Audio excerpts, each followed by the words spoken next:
দ্বিতীয় দফার নির্বাচন শেষে তৃণমূল মুখপাত্র কুণাল ঘোষ কী বললেন শোনাবো। নমস্কার বন্ধুরা, আমি আবারও বাংলা খবর ইউটিউব চ্যানেলের পক্ষ থেকে শুরু করলাম ভোটের ফলাফল এবং ভোট পরবর্তী খবর। আপনারা দেখছেন বাংলা খবর ইউটিউব চ্যানেল। এই এক্সিট পোল এই বিষয়টায় যারা যা দেখাচ্ছে এই নিয়ে অহেতুক কোনো রকম চর্চা করবেন না, কোনো গুরুত্ব দেবেন না। 21 সাল মনে করুন এরকমই এক্সিট পোল হয়েছিল।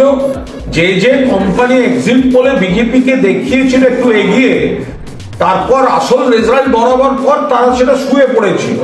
ফলে এখন হঠাৎ এক্সিট পোল বিজেপিকে একটু 3 অঙ্কে দেখানো, কেউ আরেকটু এগিয়ে দেয়া, এগুলোর সঙ্গে বাংলার গ্রাউন্ড রিয়েলিটির কোনো সম্পর্ক নেই।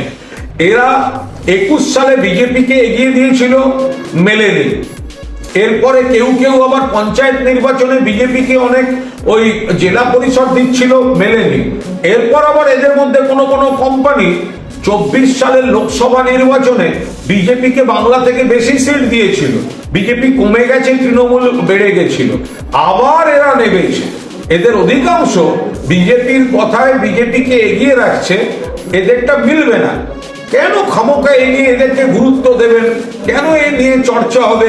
ইগনোর করুন। এর থেকে ওই ফুটপাতে বসা টিয়া পাখি পোষা জ্যোতিষীও বোধহয় আপনি দেখাতে পারেন, কিন্তু এইসব বিশ্বাস করবেন না। যারটা বিশ্বাস করতে চাইছেন তার 21 সালের রেজাল্টটা দেখুন, তারা কি বলেছিল আর বাস্তবে কি হয়েছিল।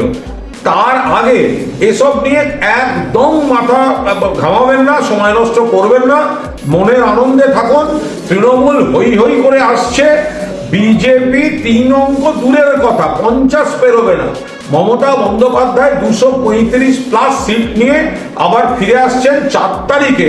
এইসব এক্সিট পোলের সমস্ত ইতি হয়ে যাবে। কেন এদের নিয়ে মাথা ঘামাচ্ছেন? একদম গুরুত্ব দেবেন না। আপনারা দেখছেন বাংলা খবর ইউটিউব চ্যানেল।